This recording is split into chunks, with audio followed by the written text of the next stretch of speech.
butterfly in the sky. I can go twice as high.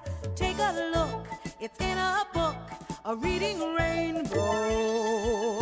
I can go anywhere. Friends to know and ways to grow, a reading rainbow. I can be anything. Take a look, it's in a book, a reading rainbow. A reading rainbow. A reading rainbow. A butterfly in the sky. I can go twice as high. Take a look, it's in a book, a reading rainbow. I can go anywhere. Friends to know and ways to grow, a reading rainbow. I can be anything. Take a look, it's in a book, a reading rainbow. I can go anywhere. Friends to know and ways to grow, a reading rainbow. I can be anything. Take a look, it's in a book, a reading rainbow. A reading rainbow. A reading rainbow. A reading rainbow. A reading rainbow.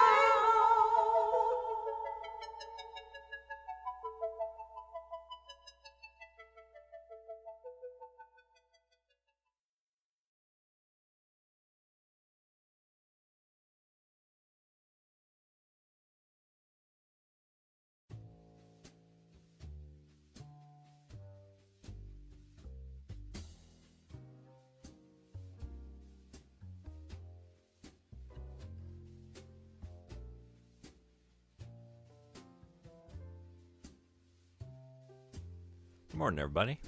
Ada, thank you for being first. Welcome. How you doing? Welcome all to October Book Club. Hell House by Richard Matheson.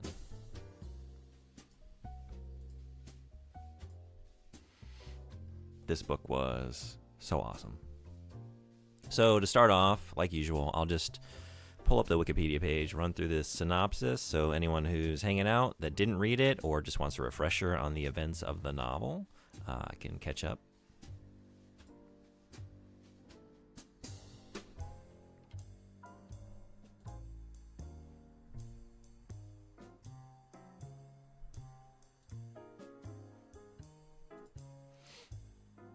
Hell House, a novel. 10 stream streak. Thank you so much for being here. Lazy and moderately sleep deprived. I feel that. I was there yesterday. I got an actual night's sleep last night, although still feeling a little sluggish this morning. I keep going to sleep in the morning after work, and it's underwhelming. I keep going to sleep in the morning. Yeah. Do you work overnights? Maybe you told me before, I'm sorry. But do you have a pretty late shift?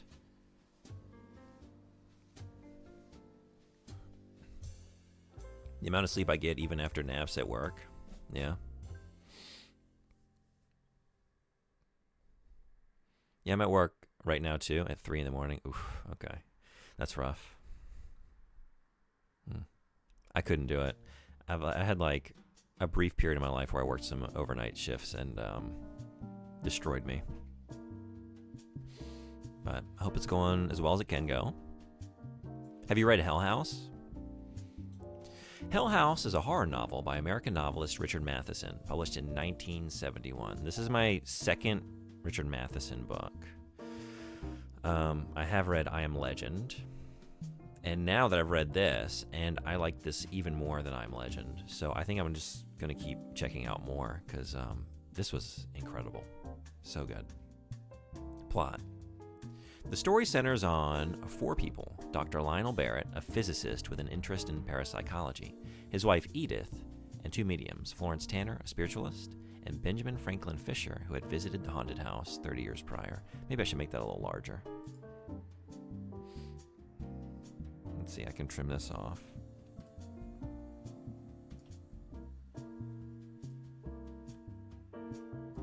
goosebumps a little bit, maybe. How's that? Okay. I doubt that I've ever heard about this book or the author. Really? Do you know I Am Legend? You probably heard of that one, right? You're a very well-read person. So I would assume you've heard that one, or like at least seen like the movie adaptations, or know of their existence, I should say. So same author as I Am Legend. Barrett, Tanner, and Fisher are hired by the dying millionaire, William Reinhard Deutsch, to investigate the possibility of life after death for a week. To this end, they must enter the infamous Belasco house in Maine, regarded as the most haunted house in the world. The house is called Hell House due to the horrible acts of blasphemy and perversion that occurred there under the silent influence and supervision of Emmerich Belasco. Meanwhile, there are other mysteries to be found in Hell House, such as the supposed murder of Emmerich Belasco's son, Daniel Myron Belasco, and the puzzle as to why a majority of people who enter the home are dead by the end of their visit. I'm just remembering like the edition I have, and I have on the right there next to the heading October Book Club discussion. It's got a little blurb from Stephen King. It's like the greatest haunted house story ever written. He was probably predisposed to liking it because Maine. Oh, the movie with Will Smith. Sure, I think I've seen, but don't remember how it even ended. It's good that you don't. It's a terrible movie. There are a couple of cool moments early on, but that is really nothing like the book. Like, there are obviously some similarities. Like, it is an adaptation, but you might like the book. And it's a quick read. Really, really good. Scary novel that perfectly explores, like, a person's alienation, isolation, and, like, the encroaching madness of just being the last man on Earth. And his attempts at... I don't want to spoil too much. It's very, very good. And I think I like this one even better, although it's a very different story. The novel combines supernatural horror with mystery as the researchers attempt to investigate the haunting of the house while their sanity is subtly undermined by its sinister supernatural influence. The home exploits its guests' deepest desires and attempts to turn people against one another during the course of their visit. Is the book also set in the 2000s? I can't remember when the book is set. I want to say it was written in the 1950s. Let's see. Richard Matheson. I Am Legend.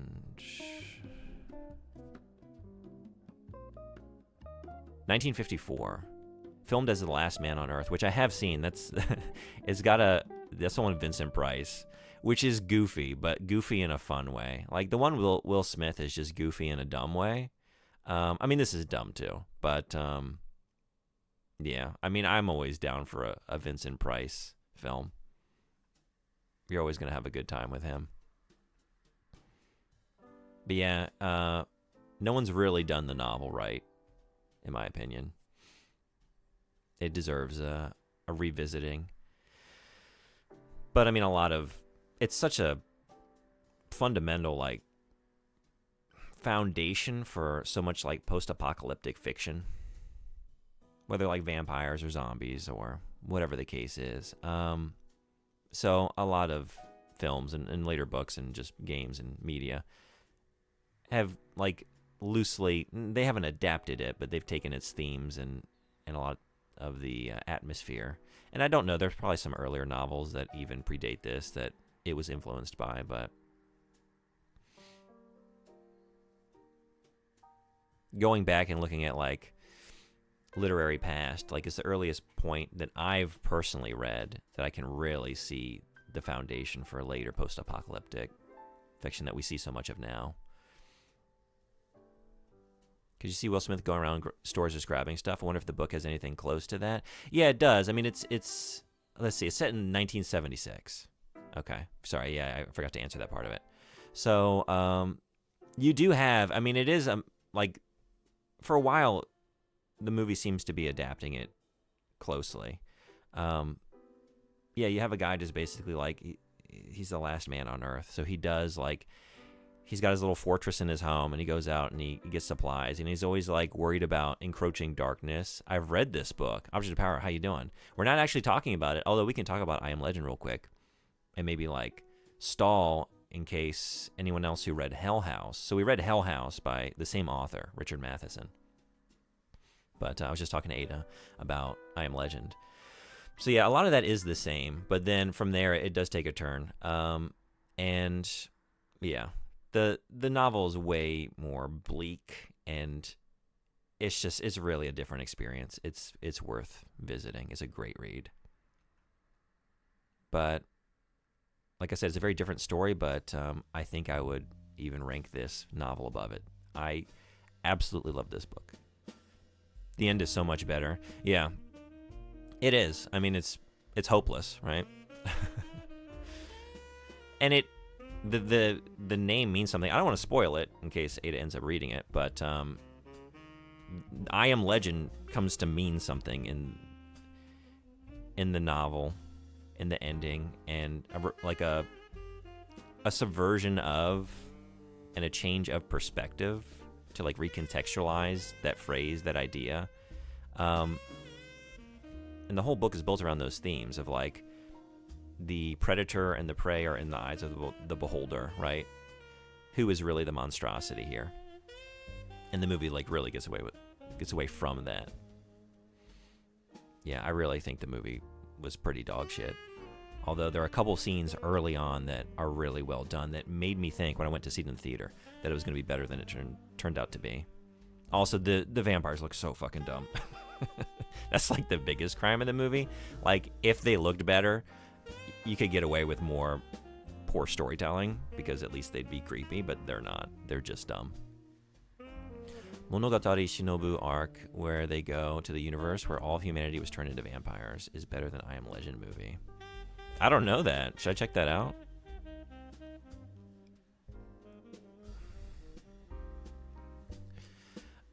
Back to Hell House.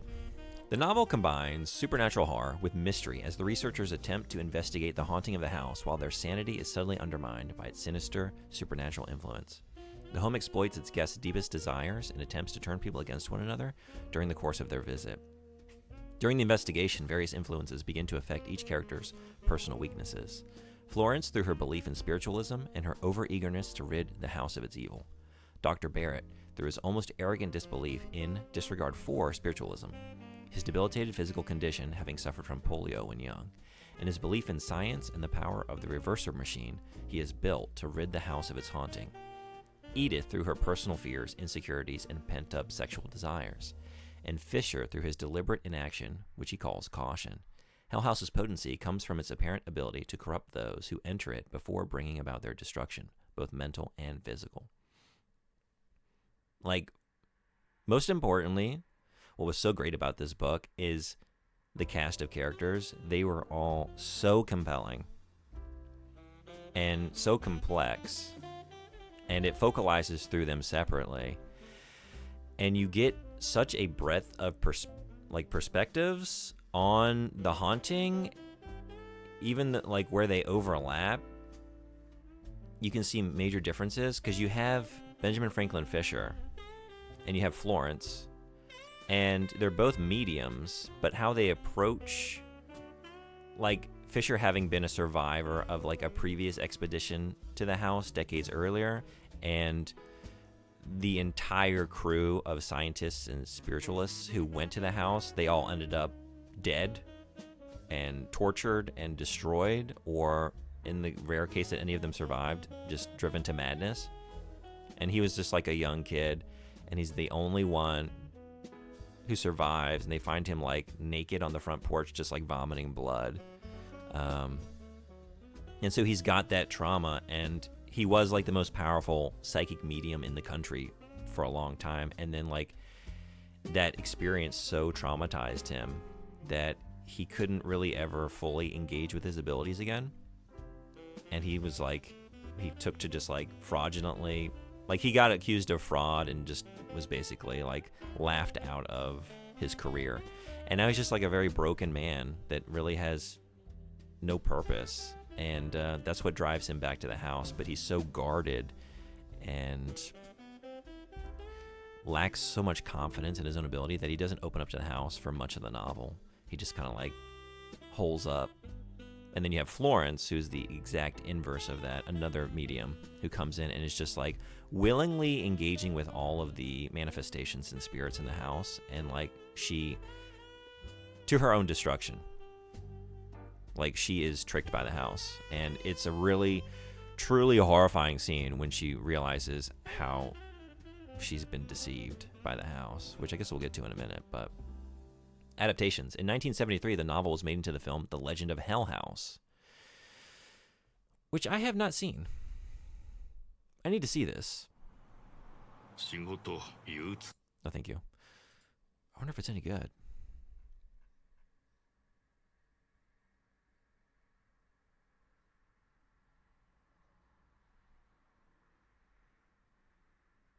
Roger Ebert thinks that The Legend of Hell House brought out the fun in this sort of material very well.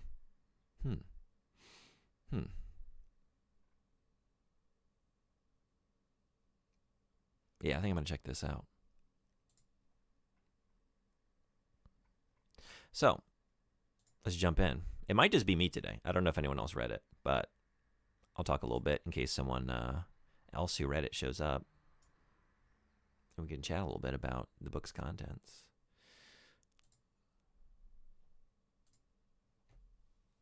I'll just pull up my notes here. The thing that like immediately grabs me about this book that I continue to appreciate so much, that like it's just the immediate sense of place. Like the location in a story like this is so important, and he nails it. You feel the horror, you feel the isolation. Like, let's see if I have some of these passages highlighted.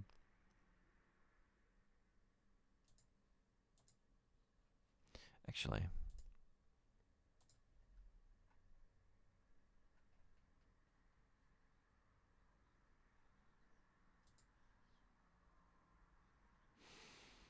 yeah, I think this is where we're still learning about.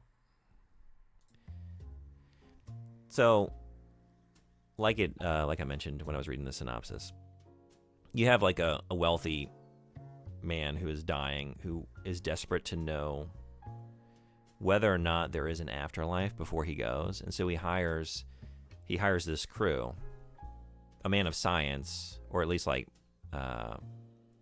parascience,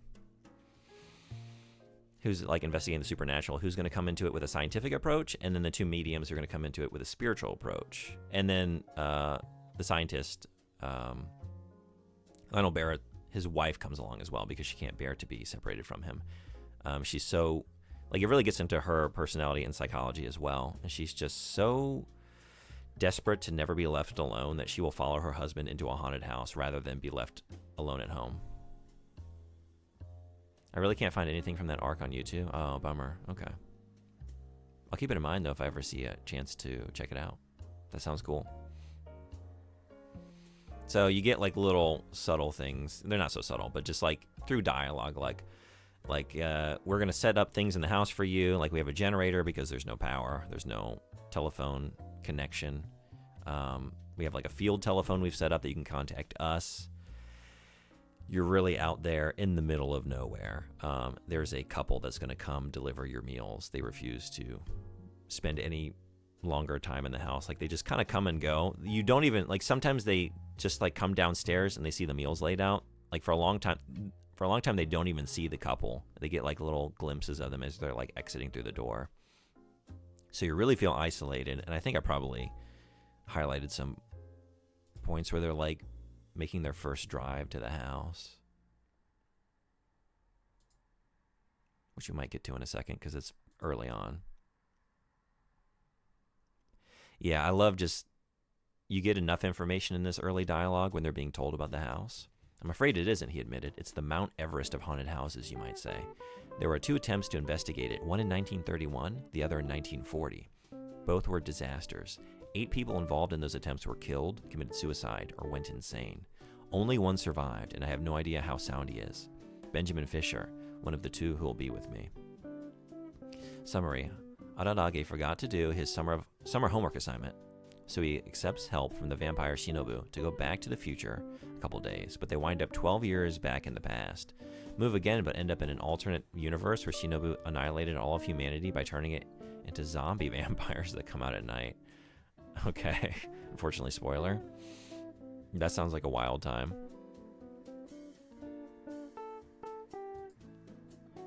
So, yeah, I love the difference in perspective and like motivation. Like Edith, it really gets into her. Like she is an early victim of the house because she's just so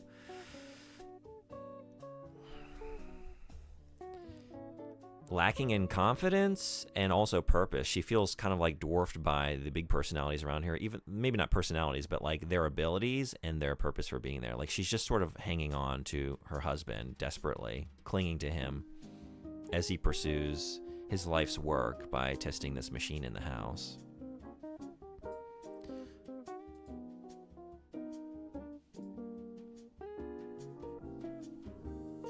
And then you get Florence, who is just so open. Like she's convinced. She has her own chapel. Like she's a woman of God. She thinks she's going to be able to bring in her abilities and cleanse the house in the service of the Lord.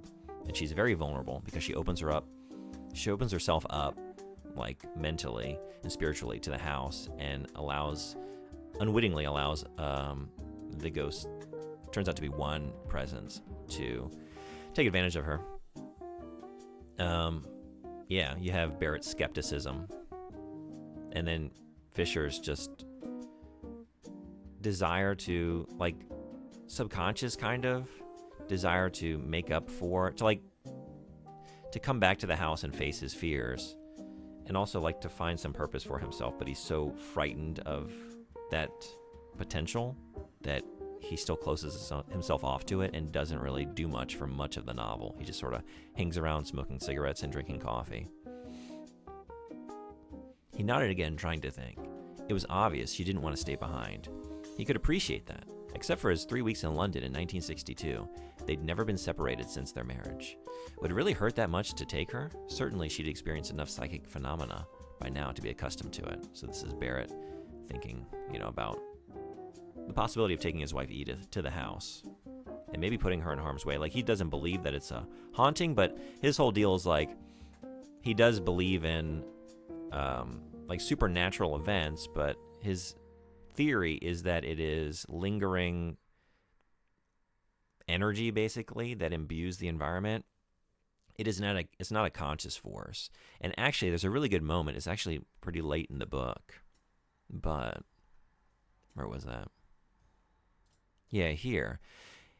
He's like the skeptic of the group, and he's always just like shutting down the idea and sort of rolling his eyes at the spiritualists' conception of what's going on around them, even though like they are thoroughly wrecked by like poltergeist behavior. Like there's a scene where just his coffee mug explodes in his hand and like the glass splinters like slice open his thumb like very deeply, and he needs stitches, but he just doesn't want to leave the house. So he's like dealing with that pain for the rest of the novel, and like it overturns a coffee pot and he like burns the shit out of his legs, and just he really gets beaten up. But he blames it on Florence about her like accessing this sort of latent energy in the room, and her frustration at him for disbelieving her, and like turns it on him, and yeah, he just projects it all onto her.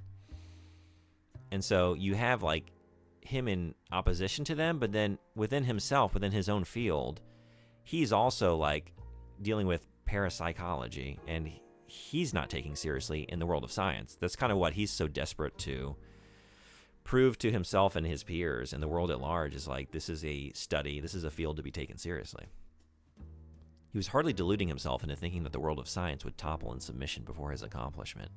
No, there were still a good many years ahead before parapsychology was conceded its rightful place beside the other natural sciences. And I like getting into that aspect of him. He's more complex than just the typical skeptic because he's dealing with it coming his way as well. He's just as desperate to prove himself.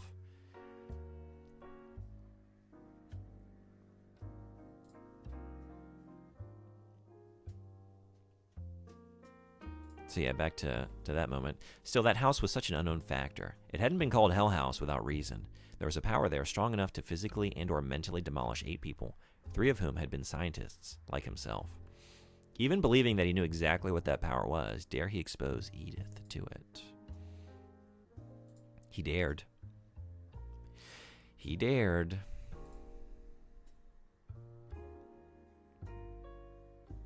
Yeah, and this kind of gets into Florence. Like, Florence clasped her hands on the lectern and closed her eyes. Her lips moved slightly as she prayed for the strength to cleanse the Belasco house. It had such a dreadful history of death and suicide and madness. It was a house most horribly defiled. She prayed to end its curse. Best I can do is send the Anawatch link to the arc, because it has a crazy cool and uncharacteristic ending too. Yeah, if you want to send the link, I will save it. I might not get to it for a little while, but I would love to check it out at some point. So yeah, feel free to send it my way. Thank you. I think something this novel does so well is how the horror isn't just, and I mean, this is a common thing with ghost stories, but it's not just the after effects. It's not just the dealings with the ghost. It is like the origin of the haunting, but a lot of times that is like a grisly thing, like a moment of pain and violence, a murder, you know, whatever it is. But in this situation, like the horrors of the house when it was still populated with people are like the most frightening things in the book. Like equal to the after effects and the hauntings that our characters are dealing with in the present tense. I mean, I didn't highlight too much because it's like so profane and graphic. But I mean, you have the Belasco figure. He basically like makes his house like a monument to exploring every animalistic urge and desire. And at first it's like a typical mansion where like the wealthy come to congregate and party. And then slowly it starts to change and he exerts like influences on them. First it's like getting them to drink heavily. And then it's like, you know, maybe getting people to come like commit adultery, you know? And then it slowly turns into like orgies and like more elaborate, like profane gatherings. And then at some point they wall off, like they board up all the windows. So like there's no sense of time. They're just like locked in this house. And he like subtly just like nudges everyone living in the house to just explore every wild urge they might have, and slowly kind of withdraws as host and allows the society of the house to just sort of degrade. More people come in and they don't leave. Things start to break. People stop bathing. The house falls into disrepair. They deplete their stock of food. And it, over a course of years, it just turns into this like horrifying society, enclosed, completely just cut off from the outside world, where people come and just do whatever the fuck they want. They have a theater and they just like feed a woman live to like a leopard and watch her get torn apart before their eyes. There's necrophilia. There's a chapel when our characters get there in the present tense, and they like enter the chapel, and it's like a place of defilement where like they look at the crucifix and like the figure of Christ has like a massive penis, like fully erect, and like he like finds these things to just deface them and turn everything, like every potential place of like even the chapel is turned into like a profanement. Yeah, and just in the like at the very final scene before Florence dies, where she's been possessed and she's just wandering the house and having visions, like being shown visions of what was going on in the house before it finally, like the last people managing to survive within it died. And just like it was truly like, it's like a slaughterhouse. It's terrifying that like left to their own devices and guided by Belasco's like evil hand until he withdrew from them, like people just went insane and just started doing whatever the fuck they wanted to one another. And there's just like, she's passing down the stairs and like someone is sawing off a woman's head with like a kitchen knife, there's someone else with like having sex with a dead body on the sofa, like as like she's looking at like the purple swelling face with like the noose around it, and just like all these horrifying visions. And that is scarier than any of the ghost behavior, honestly. That like people were driven to the point where they were capable of doing such things to one another. Really scary.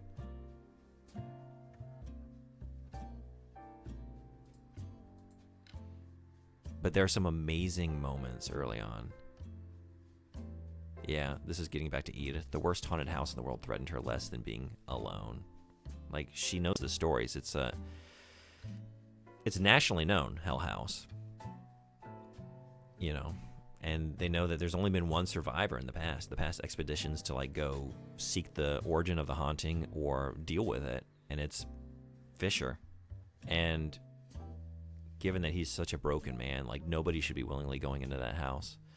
But she would rather do that than just be left alone. They found him lying on the front porch of the house in the morning, September 1940, naked, curled up like a fetus, shivering and staring into space.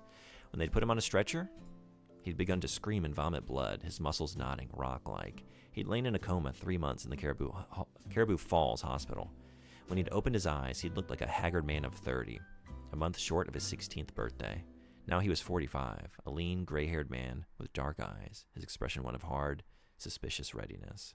He's such a good character. I mean, they all are. They're such fantastic characters and so well written and explored. But I do really love just even the foundation, like, of this formerly most powerful, like child prodigy, most powerful psychic spiritualist in the country that early on peaked and was just broken by this house and has never gotten over it. But finds something within himself to return to it to try and set things right. Like, that's a very compelling character. He'd existed barely for 30 years, washing dishes, doing farm work, selling door to door, janitoring, anything to earn money without using his mind. And I love that. That's a great encapsulation of him, and I just love that the description. Just desperate to do anything mindless that would just distract him, desperate to not use his mind and his gifts, his abilities. This is amazing. Like, this is what early on, like, oh, I think this is going to be a new favorite book. Like, just, 26 pages in? Because the description of them approaching the house and the sense of place and isolation I get, like, on the description of their drive towards the house is just so amazing. All of them gazed at the hill-ringed valley lying ahead, its floor obscured by fog. Fisher stubbed his cigarette in the ashtray, blowing out smoke. Looking forward again, he winced. We're going in. The car was suddenly immersed in greenish mist. Its speed was decreased by the driver, and they saw him leaning forward, peering through the windshield. After several moments, he switched on the fog lights and wipers. How could anyone want to build a house in such a place? Asked Florence. This was sunshine to Belasco, Fisher said. They all stared through the windows at the curling fog. It was as though they rode inside a submarine, slowly navigating downward through a sea of curdled milk. At various moments, trees or bushes or boulder formations would appear beside the car, then disappear. The only sound was the hum of the engine.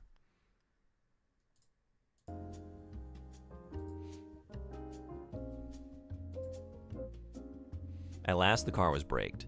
They all looked forward to see the other Cadillac in front of them. There was a faint sound as its door was closed. Then the figure of Deutsch's representative loomed from the mist. Barrett depressed a button, and the window by his side slid down. He grimaced at the fetid odor of the mist. It's just so good. You just feel like, man, they are really cut off from everything. Like the image of them peering out through the car windows and just this fetid greenish mist that is so thick they can't even see through it, and it never abates. It just continues to surround the house and the bog out front for the entirety of the novel.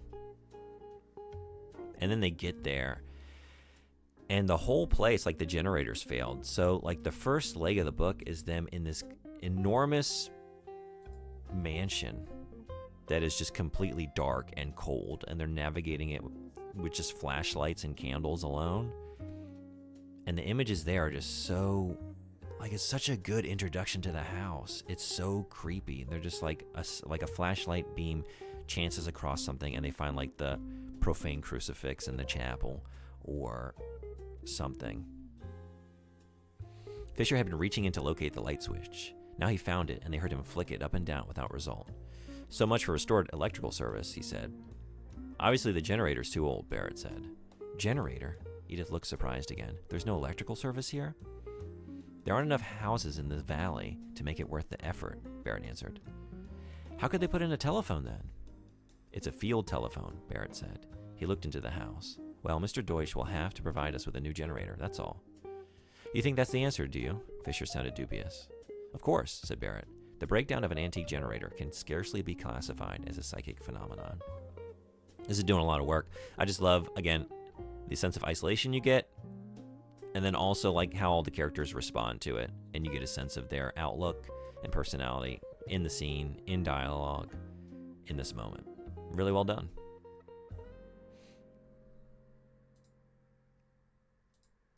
Fisher played the flashlight beam around the dark immensity of the entry hall.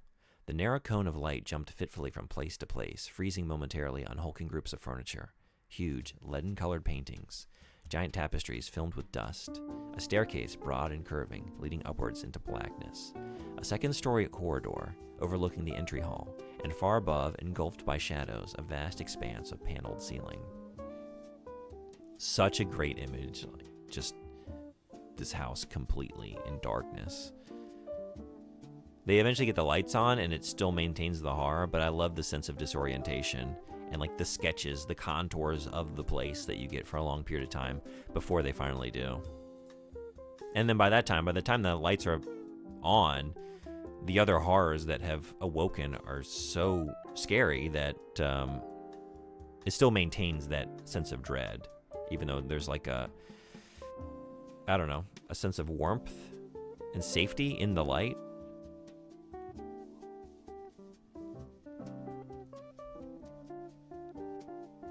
Early on, this is still when it's in darkness, and they find the phonograph out in like the main hall. And this is such a great scene. So there's a record on it, and they play the phonograph. Do you know anything about the record? It appeared that Fisher wasn't going to answer. Then he said, guests would arrive to find him gone. That record would be played for them. He paused. It was a game he played. While the guests were here, Belasco spied on them from hiding. I guess this is right after they've listened to the record. Let's see. Yeah. Maybe I should just read that because it's so good. I didn't highlight it, but...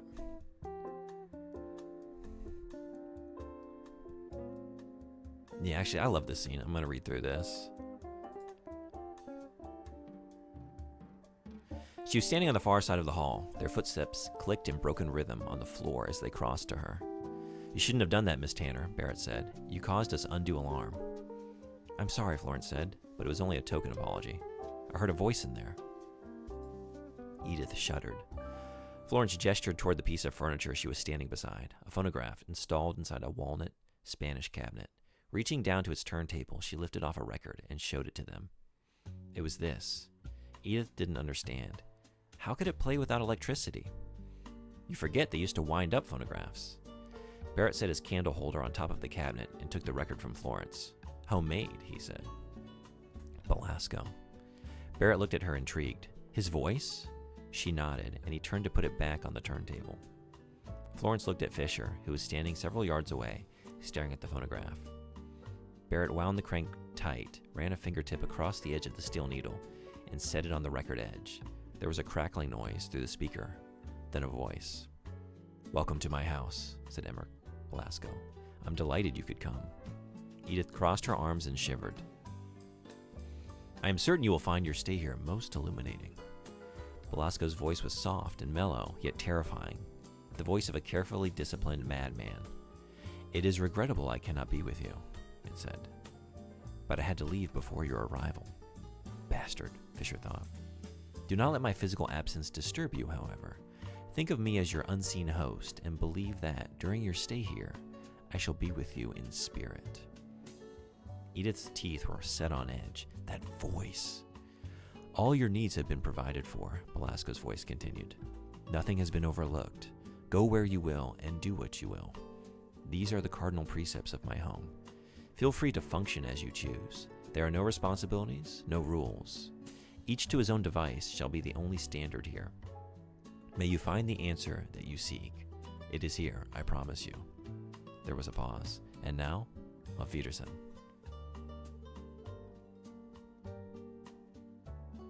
The needle made a scratching noise on the record.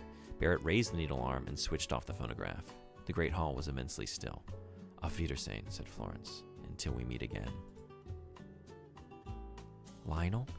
The record wasn't meant for us, he said. But it was cut a good half-century ago, said Barrett. Look at it. He held it up. It's merely a coincidence that what he said seems applicable to us. What made the phonograph go on by itself, then? Florence asked. That is a separate problem, Barrett said. I'm only discussing the record now. He looked at Fisher. Did it play by itself in 1940? The accounts say nothing of it. Fisher shook his head. Do you know anything about the record? Yeah, so I'd just gone through this. Yeah, the final line here is so fucking good. So guests would arrive, the record would be played for them. Belasco spied on them from hiding. Barrett nodded. Then again, maybe he was invisible, Fisher continued. He claimed the power, said that he could will the attention of a group of people to some particular object and move among them unobserved. I doubt that, Barrett said. Do you? Fisher's smile was strange as he looked at the phonograph. We all had our attention on that a few minutes ago, he said. How do you know he didn't walk right by us while we were listening? That fucking line is so good. That's such a good fucking line and moment. And you as the reader are giving this record your full attention. They're all just standing there looking at the phonograph, listening to it played. And then oh yeah, no, he couldn't do that. Really? What were you just fixated upon for this entire time that the phonograph was playing? How did you know he didn't just walk right behind you? That is an amazing moment.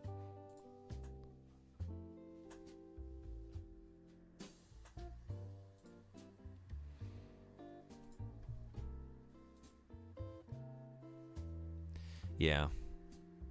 Just you keep getting these moments of just pure horror and revulsion as you learn more about the house. You referred to the tarn before as Bastard Bog, Barrett said, returning to his work. Why was that? Some of Belasco's female guests got pregnant while they were here. And they actually, Barrett broke off, glancing up, 13 times. That's hideous, said Edith. Fisher blew out smoke. A lot of hideous things happened here, he said. You're still learning. Every time you have a new revelation about the house. Crap, I'm late. No worries. Fishy, how you doing? Welcome. I've just been going through some of my...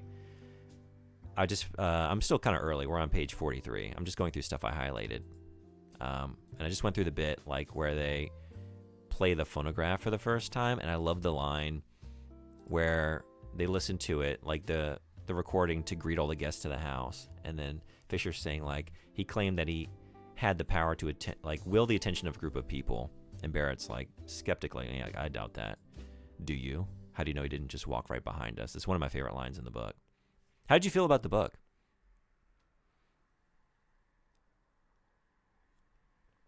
Did you enjoy it? Or did you hate it? The book was actually really good. I'm very happy to hear that. I loved it. It's one of my... You enjoyed it a lot? Sick. All right. Any particular things you want to talk about? I think it might just be us today. I don't know if anyone else read it. But I read it within 2 weeks or so. It's a page turner. It's not too long. It just moves. And there's constantly something horrifying and interesting happening. And you don't... there's so many twists and turns. You don't know how it's going to end up. I didn't know. With Florence opening herself up to the house and becoming convinced that it's Belasco's poor son who, was just born into this madness but wanted to escape, but couldn't, held prisoner by the house, and they find his body walled up in the cellar, and she just becomes desperate to save his soul. And turns out there's no Daniel Belasco. There was. They have his birth record or whatever, but that's not the presence. It's she's been fooled, and it's a terrifying revelation when she realizes what she's done. The sense of dread that slowly builds is great. Yeah, I was just highlighting from early on, even the way a couple things in particular, but Coelacanth, how you doing? Welcome. Thanks for coming. I'm a fish, and I'm lurking in the depths. Thanks for lurking.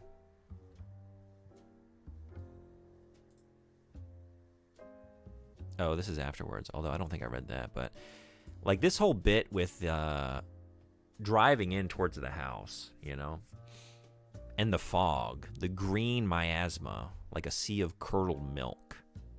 And they can only see, like, the outline of various trees and bushes in the distance. They appear and then they disappear just as quickly because it's just so isolated, so bathed in constant fog. There's no electricity, no other houses nearby in the valley, no telephone service.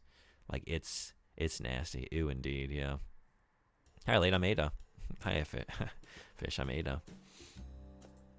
That, and, like, when they get to the house and there's just no power, and they're exploring it just through flashlights, and for a while you just get, like, the outline of furniture and, like, the staircase or whatever, but it's just dark and cold and still.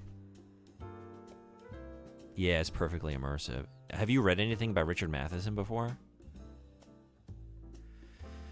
And I was talking about, like, how in the book the horrors of the ghosts, like, almost are second to the horrors of, like, what the origin point for the haunting was. Like, the idea of this house totally isolated, windows all boarded up, with this, like, dominating presence in the host of Belasco, willing all of his guests to just, like, never leave the house and make this, like, horrible society of just, I don't know, like, profane, like, pursuit of every animalistic urge you might have. Do you want to see a woman ripped apart by a leopard on stage? Let's go to the theater and watch it. People having sex with dead bodies in, like, the living room. Like, when Florence, at the end, when she's possessed and she's going to the chapel, desperately seeking the answer, and she's, like, getting visions from Belasco and seeing, like, the man sawing a woman's head off at the base of the stairs, like, and it, like, talks about the description of, like, the dead body, like the purpled swollen face of the dead body as someone's, like, having sex with the corpse in the hall. Like, really terrifying stuff. It's, like, pure depravity. Yeah. So scary. It's like, that's scarier than the ghosts. And they have this theory that, like, oh, his ghost, his presence is so powerful that it, like, wills all these other hauntings. So much happened here. Like, just, we read the line about, like, the bog out front where, like, all the babies that were born to the women, because there's just so much, like, sex happening constantly in, like, every corner of this house, and they're just dumping the babies into the bog. And, like, all of that bastard bog, yeah, it's so fucked up. And you just, like, and I as the reader, like, it's so messed up. It really, like, it surprised me. What really surprised me, because this is only my and oh, right, never actually, you haven't read anything by Richard Matheson. I had only read I Am Legend, which was written in the 50s. And it's a scary book, but it's, like, of its time, and it's violent, you know, and very atmospheric, but there's nothing like this. And it was just crazy to me to, like, see, now this is written in the 70s, I think. When was this written? 1971.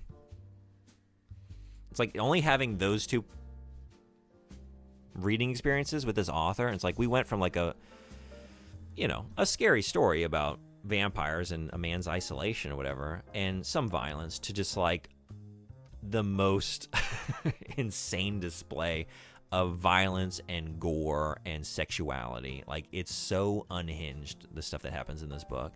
Just like, wow. He, like, this is, I'm kind of curious, like, what he wrote in between. Was it, like, a gradual move towards these kinds of topics, or did this just story pull that out of him, you know? But yeah, I don't, where were we? Maybe around here.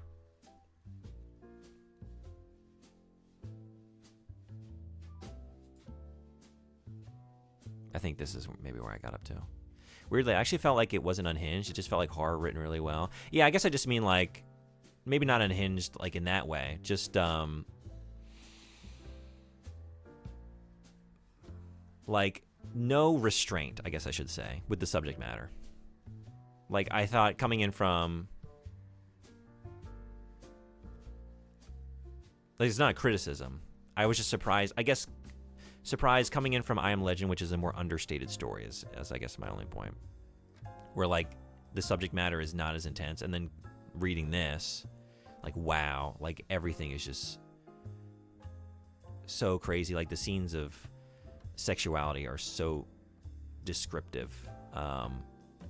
It was just a surprise. Like, I'm curious, like, I really want to check out more from this author, and I want to see, like, what he wrote in between. And these two stories were just so good that I just want to keep checking out more.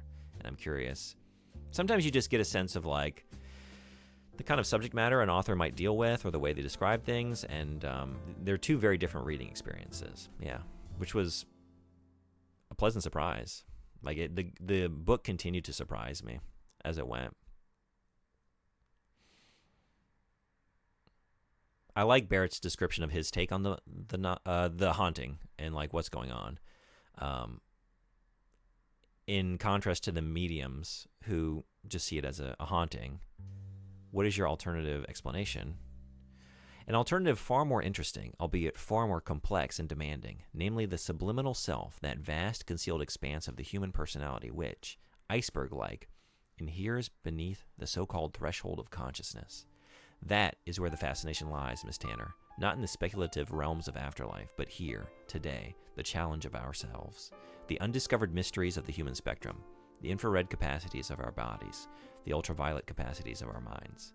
This is the alternative I offer, the extended faculties of the Hinan system as not yet as established. The faculties by which I'm convinced all psychic phenomena are produced.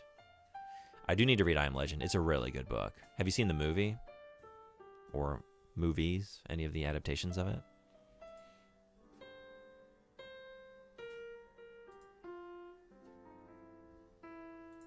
Fisher stared into his memory. After a while, he began to quote. His teeth are those of a carnivore. Oh, this is a description of Belasco. When he bares them in a smile, it gives one the impression of an animal snarling. His face is white, for he despises the sun, eschews the out of doors. He has astonishingly green eyes, which seem to possess an inner light of their own. His forehead is broad, his hair and short-trimmed beard jet black. Despite his handsomeness, he has a frightening visage, the face of some demon who has taken on a human aspect. I really like this. Sometimes with, like, ghost stuff, or I don't know, whatever the monster is, whatever the scary thing is, like, when you delineate it, especially if it's just, like, a man, like, if you bring it into the realm of reality, you can make sense of it, and, like, as depraved as it might be, as horrifying as it might be, you remember that this is just a human man. You know, by the process of humanizing something, it might lose some sense of the unknown, and then, by extension, some sense of the dread surrounding it. But they managed to, like, just describe him enough, and he does feel like this vampire kind of inhuman creature that just, like, subsists on human torment and the delight of corrupting those who fall into the clutches of his house. It's really good. I have actually the Will Smith one. I heard it's the opposite of the book in a way. Yeah, I don't know. I think that movie is bad. Maybe the opposite. It doesn't justify adapting that book in particular, I would say. Like, it takes definitely some aspects of it. There's a lot of stuff in the book that is brought onto the screen, but it ruins the back half of the story. It changes the ending and really undercuts the whole idea of the theme of the book. And yeah, I think that movie is bad. I think you should read the book. And if you do, we could even, we could throw it on the wheel if you want. We don't have to just read spooky stuff for October only. So if you want to read that at any point, although I know you wanted to read Hitchhiker's Guide, but I'd be happy to reread it and talk about it. Whose description is that? Asked Barrett. His second wife's. She committed suicide here in 1927. You know the description word for word, said Florence. You must have read it many times. Fisher's smile was somber. As the doctor said, he answered, know thine adversary.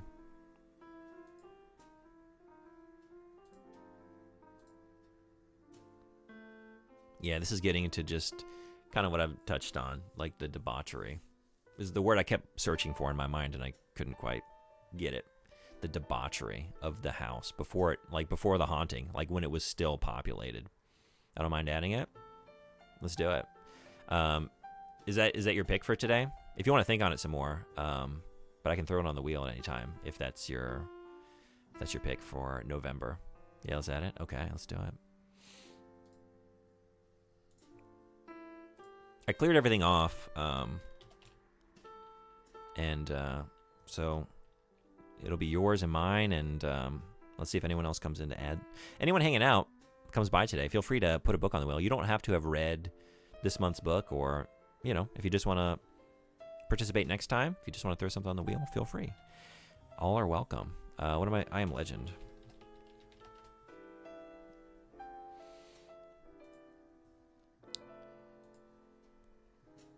Visualize 20 to 30 people set loose upon each other mentally, encouraged to do whatever they wanted to one another.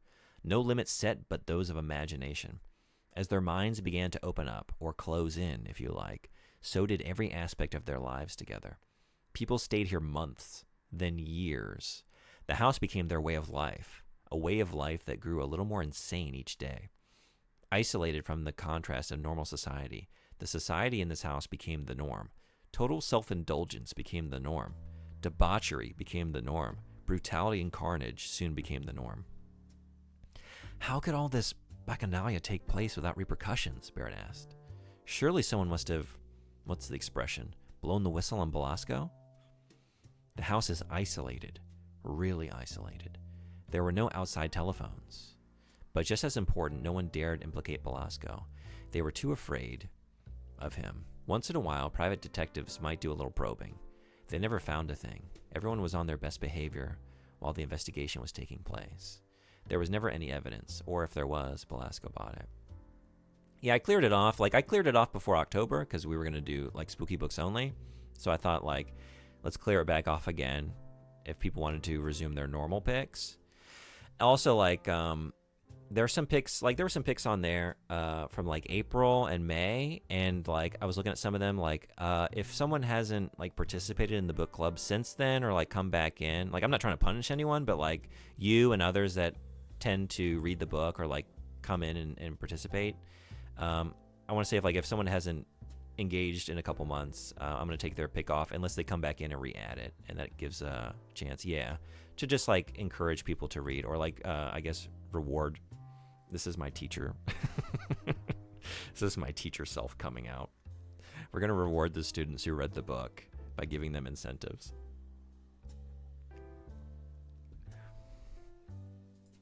Yes, I'll throw mine on, and it might be a 50-50 shot again. I Am Legend. You know, if you want to throw Hitchhiker's Guide on there too, if you want to put 2 on, you've been killing it. You've been here every month. I appreciate that. If you want to throw that on, or if you just want to increase the chances of I Am Legend, up to you. But I'm cool with that. This was page 59. I made a lot of notes early on, and then it sort of tapers off. But there's just a lot of stuff early on that I really loved, getting a sense of place. Sure, let's do it. Okay. None of the others cared.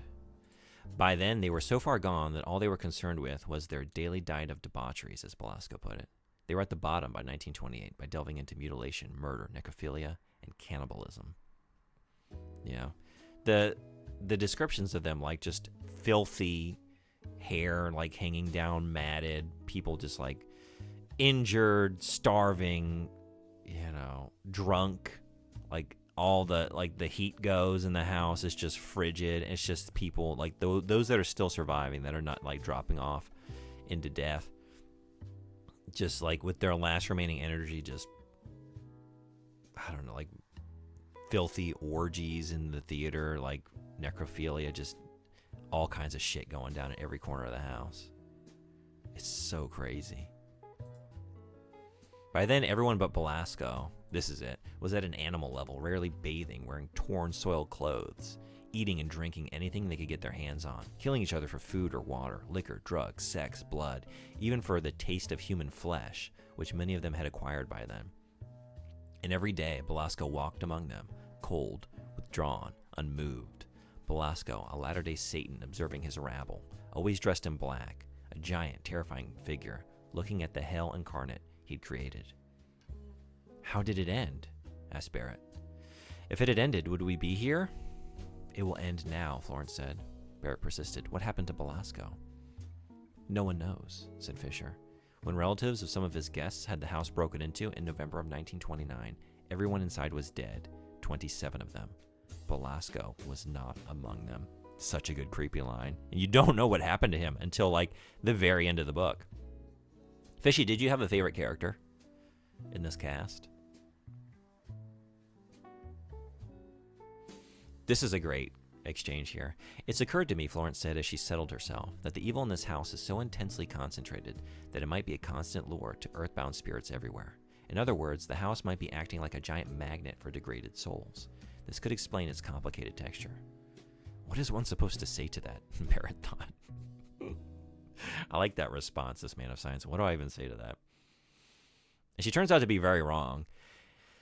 That's one of the reveals, is that they thought it was like all of the horror that happened in this house is just like so populated with ghosts that there's like hauntings happening everywhere, and they're sort of like energized and guided by the like overarching like umbrella presence of Belasco. It turns out it's all just him.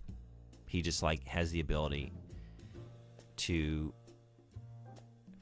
make the crew believe that like any number of ghosts are responsible for this specific happening, but it's all just him. Like, oh, also we have ads kicking off in 5 seconds. Doing stuff. Yeah, did you have a favorite character in the book? Also, I don't know if you're getting thrown into ads.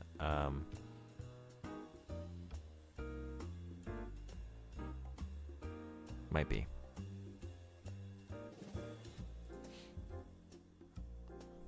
Probably Barrett. Yeah. Any particular reason why? He is a great character. I liked every character in the book. I thought they were all very complex and interesting to follow. And I liked their different outlooks on the haunting.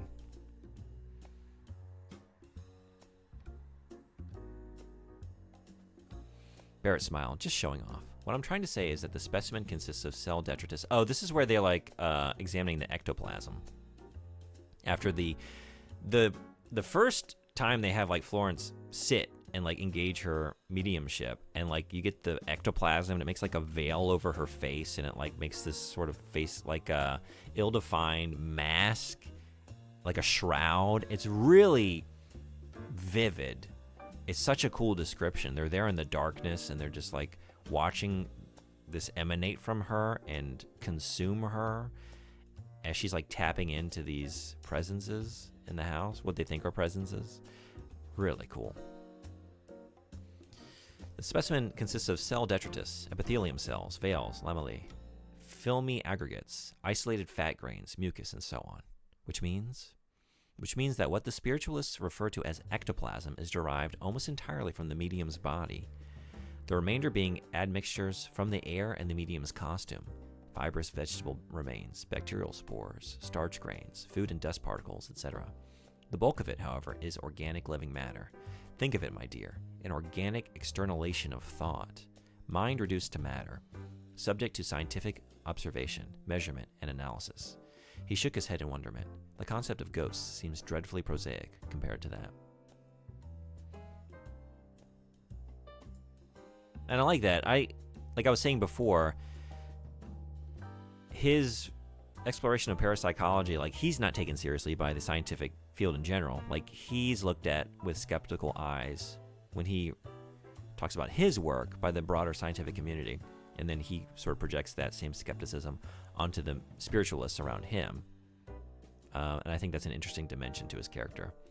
But I like that he sort of, there's a Venn diagram where they do overlap, where he's not a skeptic to the point where he shuts down supernatural phenomena. He's open to like, oh, it's just for this reason, like this latent energy reserve that's been encapsulated in and like held in this room, that it can animate things and fling things around.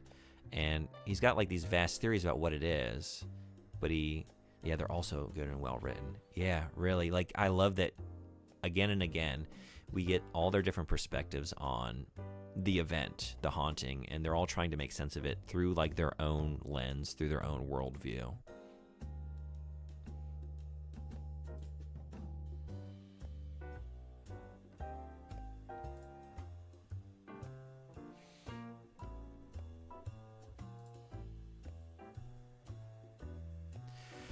This is, man, looking back on this now. The corruption deepened, drunkenness, despair, a brief escape, then helplessly retreat to Hell House, never to escape again. Florence winced. She saw him in the great hall, naked, sitting at the huge round table, watching avidly. She saw him sliding a hypodermic needle into his arm, saw him venting sexual desires that made her tremble in darkness, yet always behind the mask.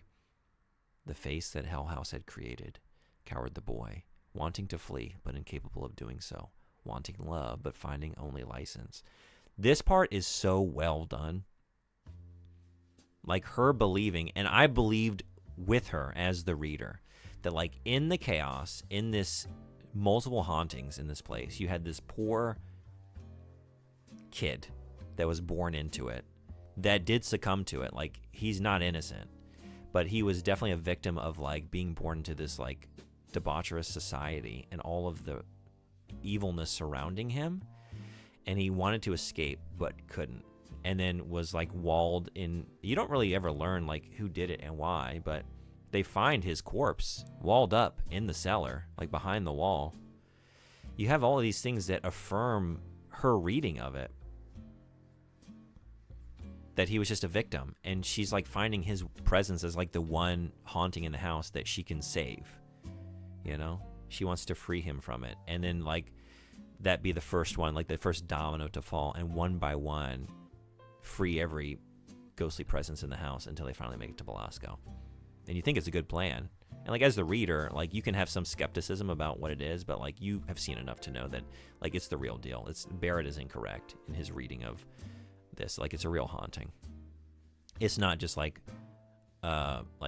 Fisher and Florence projecting. And then he keeps like approaching her like in these visions and asking her, please, please, please. She's like, I can't do that. I can't do that. I want to free you, but I can't do that. And you don't know what it is, but you kind of know what it is. You kind of know what he wants. And she convinces herself that like, yeah, if she just allows this ghost to have sex with her and like actual love, like all he knows is fucking. Like all he knows is just the animalistic urge of intercourse. Like he's never been loved. He's never had that. Like he's never made love. So she finally makes herself fully vulnerable and allows it. And then as it happens, you realize like this is not Daniel Belasco. There is no Daniel. It's just all Emmerich Belasco. It's all him. And she looks up and it's just this decomposing corpse on top of her. It's terrifying. It's so horrifying and sad, and like it's such an awful twist. And then they come up on her, like the others break into her room, and she's just bitten and gouged and bloody, violated. It's such a horrifying scene, and it breaks her, and she's possessed from that point on. And then she doesn't make it much longer than that. It's a really sad ending. She was such a great character, and it's a brutal twist.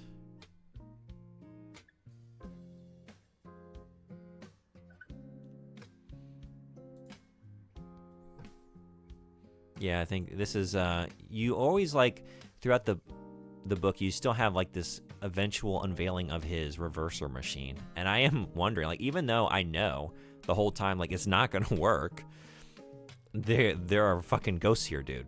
It's not just radiation and shit. It's not just energy.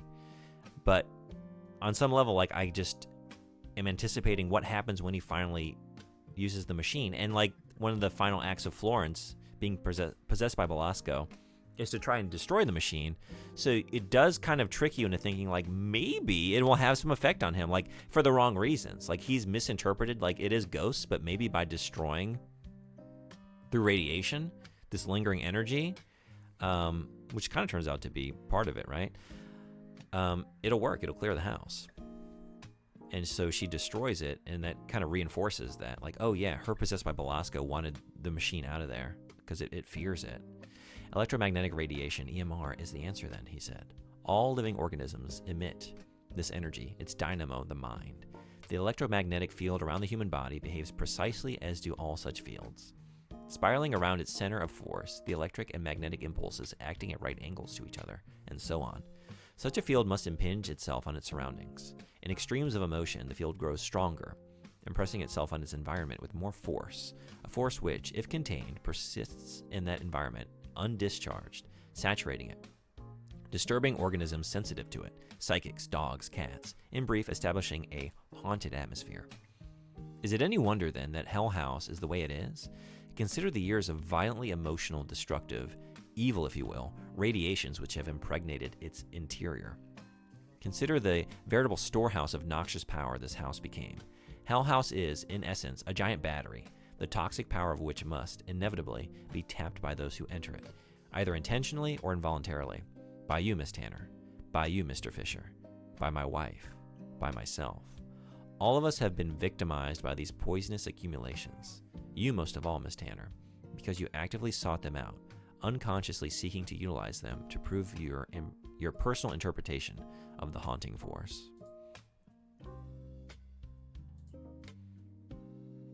And then I think the last note I made was just, that I like that it's very late, but kind of explicitly describing what he deals with in the scientific community. The skeptic, dealing with skeptics in the field of science that don't take his parapsychology research seriously.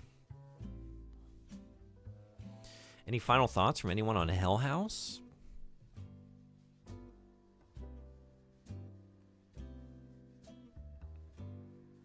The final reveal is really good. It's so sad. Florence goes to the chapel. She thinks she's going to find the answer. I mean, she is about to, right? And then she's just the crucifix collapses down on her. And she's just, by that point, man, you just feel what these characters are going through physically. They're all just cut up and broken, slashed. Oh man, the scene where the cat gets possessed and just rips her up. It's so brutal. And she's just dying in this chapel, and she can't bear. She refuses to be possessed any longer, and she sees the nails and just slashes her wrists up. And then as she's bleeding out, desperately oh shit, no wait, I know the answer. I need to tell them. And she tries to write the answer in her blood. And then finally guides Fisher at the end. Her spirit lingers in the house just long enough to it's super brutal. Yeah. To push him to the chapel, where he gets this sort of cryptic bit of scripture in the Bible. If your left eye, what is it? If your right eye, I don't know if I have it. I didn't have it highlighted, but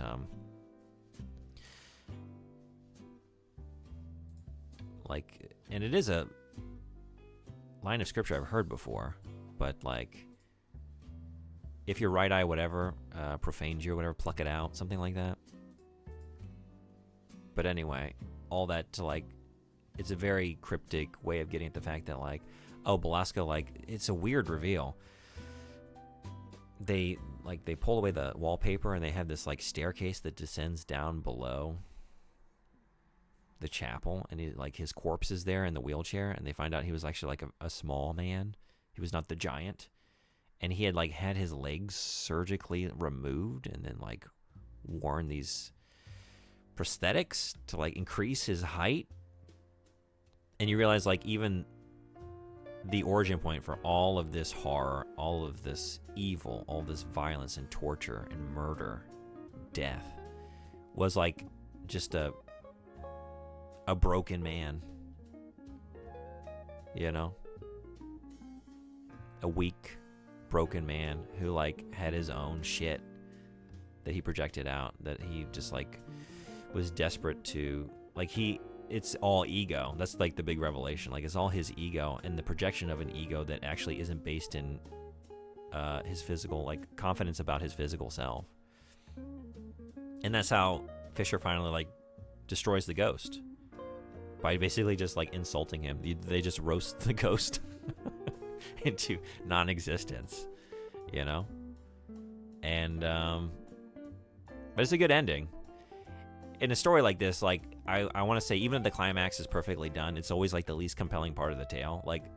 Usually in a horror story like this, the first third of the book, and then maybe moments throughout, in the back half are like the best parts, but it's usually like the gradual knowing, like the experience of like being fully in the unknown of what you're even dealing with, and like getting the contours of it,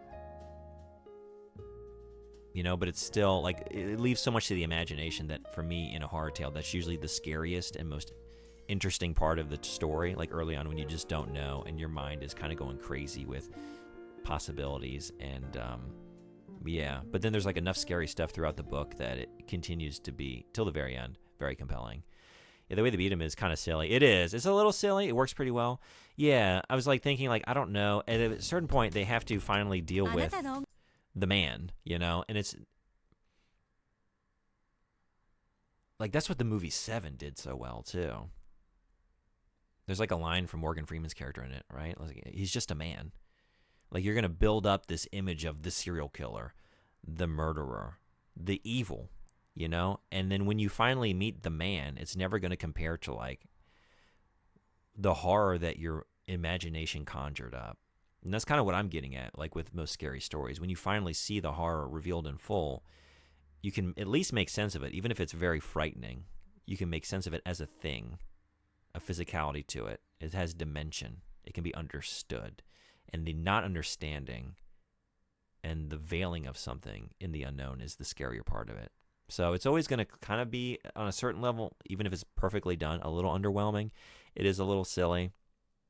But I like the idea of all of our characters and their vulnerabilities and what they bring into the house being preyed upon, and like that reversed on the haunting at the end. Like, that's how they overcome, well, the ones who survive. Fisher overcomes his disbelief in himself and his own abilities. He finally opens up to the house and uses the powers that have been latent within him for a very long time.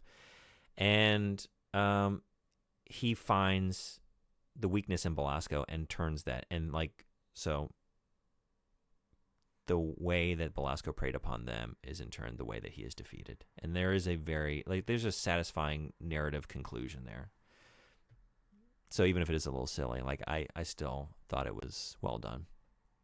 I think it's an amazing book. I really do. It's one of my new favorite ghost stories, honestly.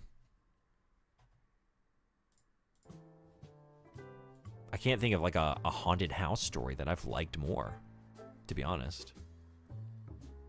If we're just dealing with ghosts, like, this might be the number one for me. The book is incredible. Yeah, I'm so glad you liked it. Thanks so much for reading it. It's actually scary. It really is. It's affecting. And the descriptions are so vivid, and the moments of violence are so visceral. Like I mentioned, like when there's really a lot of stuff with Florence. Oh my God, when they find her and she's been violated and they like pull back she's like sobbing on the bed. They pull back her shirt and she's just been like, there's just bite marks all over her chest and breasts. And then like they just keep finding her and she's just destroyed, like by the cat. And the description of the cat just like clinging, like biting into her head, like locked in, like lockjaw, and just like back legs just digging away. I was like, oh my God, I'm feeling this as I'm reading it. It's so intense. It's so descriptive, like too much so. It's too graphic. Yeah, but incredible book. Thank you again for reading. I'm so glad to have read this month. It was the perfect October read. I love cats. I did too. I was like, yeah, same. I was like, man, but also fuck cats. Also fuck cats. But then it still hurts. Like then it disappears for a while. I mean, you don't see it for a long time, and then finally, like, they go into the chapel at the end, and it's just like split in two.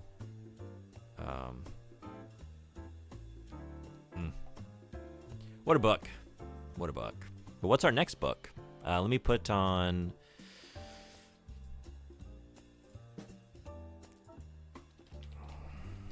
Whoops. Hitchhiker's Guide. All right. And then, what's my pick going to be?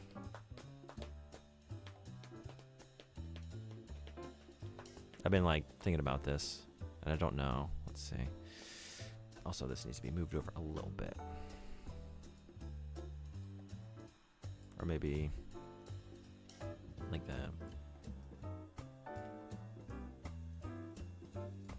kind of torn between doing another book in the Witcher series or the Book of the New Sun, which is what I had on there for a long time before October. But I think I'm going to go Witcher. What was that second Witcher book? I'd like to read another one.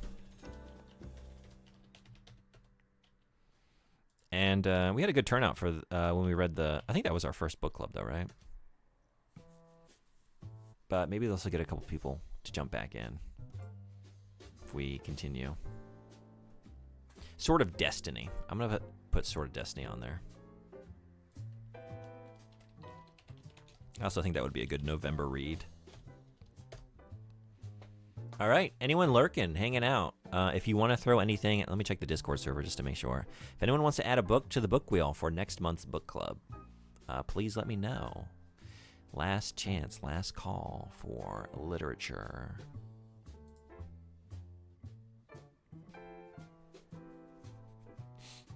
Okay, nothing in the channel. Also, like, forewarning, it's still a little ways away, but I'm going to take a month off from book club for December. So I think, not this wheel spin, but the wheel spin at the end of November, that'll be a 2-month read. So we're going to just pause it and come back January. But I think go ahead and spin it at the end of November, just so everyone has 2 months to read a book if they want to. So if you have a longer read that you were hesitant about adding because of its length, it would be a good time for that, because we'll have 2 months to read it. We have the holidays. I'm traveling. I'm going to Taiwan for like a week, and then I'm coming back, and then like the holidays are kicking off, so I won't be around, and I won't be streaming as much during that time. And yeah, I think a lot of people also will be doing holiday stuff or maybe traveling, so I'm just going to push it, and we're just going to reconvene the end of January. But if there are no more additions, then we're going to spin it. Let's see what we get.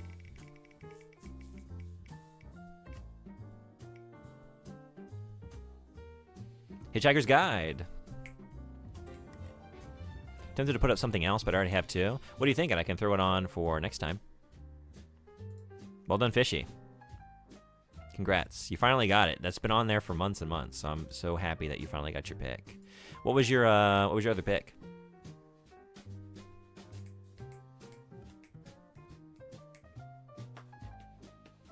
I can go ahead and edit now, and then it'll be there for end of November when we spin it again.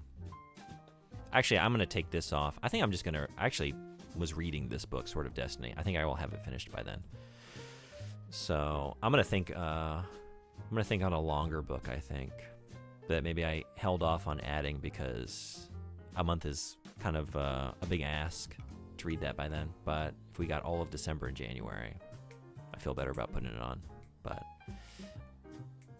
I'm going to wait until next book club. And if you don't have it now, no stress. You can add it next time. But if you got it now, I can go ahead and throw it on.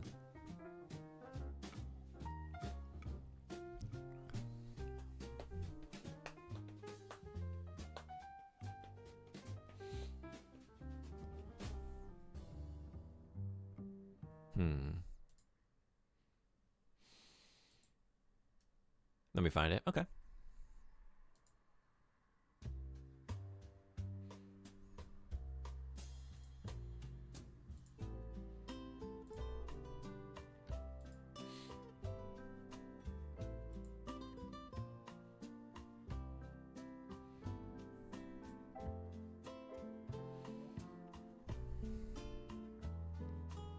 I might throw in another Richard Matheson book, honestly. I mean, we have I Am Legend. Is this just going to be the Richard Matheson book club at a certain point if we keep throwing his books on there? Wind in Truth? Wind in Truth. Wind in Truth. Oh, Brandon Sanderson? Ooh, okay. Book 5 of the Stormlight Archive? Oh no, I have to read 4 other Stormlight Archive books first. Book 1 of that? Oh, book 1 of this? Okay.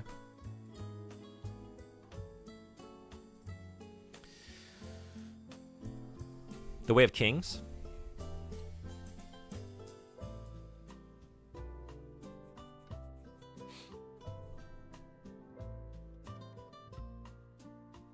Yeah, that one. All right. Awesome. You know,